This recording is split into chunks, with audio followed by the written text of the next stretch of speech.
ಈ ರಾಶಿಯವರಿಗೆ ಬರುವಂಥ ತಿಂಗಳಲ್ಲಿ ಅತ್ಯುತ್ತಮವಾದಂಥ ಫೈನಾನ್ಷಿಯಲ್ ಡೆವಲಪ್ಮೆಂಟ್ ಇದ್ದು, ಡಿಸೆಂಬರ್ ತಿಂಗಳ ಬಗ್ಗೆ ಡಿಟೇಲ್ ಆಗಿ ತಿಳಿಯಲು ಈ ವಿಡಿಯೋನ ಎಂಡ್ವರೆಗೂ ನೋಡಿ, ನಿಮ್ಮ ಆತ್ಮೀಯರೊಂದಿಗೆ ಶೇರ್ ಮಾಡಿ. ವೃಶ್ಚಿಕ ರಾಶಿಗೆ ಬರುವಂಥ ಡಿಸೆಂಬರ್ ತಿಂಗಳಲ್ಲಿ ಸೂರ್ಯ ದ್ವಿತೀಯ ಭಾವದಲ್ಲಿ ಗೋಚರ ಮಾಡ್ತಾ ಇದ್ದಾನೆ. ಇದರಿಂದ ಅತ್ಯುತ್ತಮವಾದಂಥ ಫೈನಾನ್ಷಿಯಲ್ ಡೆವಲಪ್ಮೆಂಟ್ನ ನೋಡ್ಕೋಬಹುದು ಮತ್ತು ದಶಮಾಧಿಪತಿ ದ್ವಿತೀಯ ಭಾವದಲ್ಲಿ ಗೋಚರ ಮಾಡ್ತಾ ಇರೋದ್ರಿಂದ ಕರಿಯರಲ್ಲಿ ಬಹಳ ಪವರ್ಫುಲ್ ಡೆವಲಪ್ಮೆಂಟ್ ನೋಡ್ಕೋಬಹುದು. ಯಾರು ಜಾಬ್ ಚೇಂಜಸ್ಗೆ ಪ್ರಯತ್ನ ಮಾಡ್ತಾ ಇದ್ದೀರಿ ಅವರು ಸಹಿತ ಬಹಳ ಬೆಸ್ಟ್ ಪ್ಯಾಕೇಜ್ ಸಹಿತ ಜಾಬ್ನ ನೋಡ್ಕೊಳ್ಳಿಕ್ಕೆ ಇದು ಬೆಸ್ಟ್ ಟೈಮ್ ಆಗಿದೆ. ಇದರ ಜೊತೆಗೆ ಯಾರು ಗೌರ್ಮೆಂಟ್ ರಿಲೇಟೆಡ್ ವರ್ಕ್ಸ್ ಪೆಂಡಿಂಗ್ ಅದಾವು ಅಥವಾ ಅಡ್ಮಿನಿಸ್ಟ್ರೇಟಿವ್ ವರ್ಕ್ಸ್ ಪೆಂಡಿಂಗ್ ಅದಾವು ಅವರು ಕಂಪ್ಲೀಟ್ ಮಾಡ್ಕೊಳ್ಳಿಕ್ಕೆ ಇದು ಬೆಸ್ಟ್ ಟೈಮ್ ಇರೋದ್ರಿಂದ ಸಾಧ್ಯವಾದಷ್ಟು ಕಂಪ್ಲೀಟ್ ಮಾಡ್ಕೊಳ್ಳುವಂಥ ಒಂದು ಪ್ರಯತ್ನ ಮಾಡ್ಕೋಬೇಕು. ಫ್ಯಾಮಿಲಿಯಲ್ಲಿ ಸ್ವಲ್ಪ ಡಿಸ್ಟರ್ಬೆನ್ಸ್ ಬರುವಂಥ ಚಾನ್ಸಸ್ ಇರೋದ್ರಿಂದ ಸಾಧ್ಯವಾದಷ್ಟು ಮಾತಿನ ಮೇಲೆ ಕಂಟ್ರೋಲ್ ಇಟ್ಕೊಂಡು ಹೋಗುವಂಥ ಒಂದು ಪ್ರಯತ್ನ ಮಾಡ್ಕೋಬೇಕು. ಒಂದು ಲೈಫ್ ಇನ್ಸೈಟ್ನ ಕೊಡ್ತೀನಿ.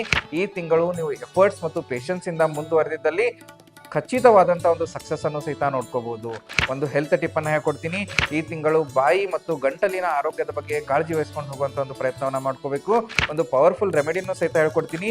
ಈ ತಿಂಗಳು ಪ್ರತಿನಿತ್ಯ 21 ಬಾರಿ ಓಂ ಭೌಮಾಯ ನಮಃ ಮಂತ್ರವನ್ನ ಜಪ ಮಾಡೋದ್ರಿಂದ ಬರುವಂಥ ಎಲ್ಲ ಕಷ್ಟಗಳನ್ನ ನೀವು ದೂರ ಮಾಡ್ಕೋಬಹುದು.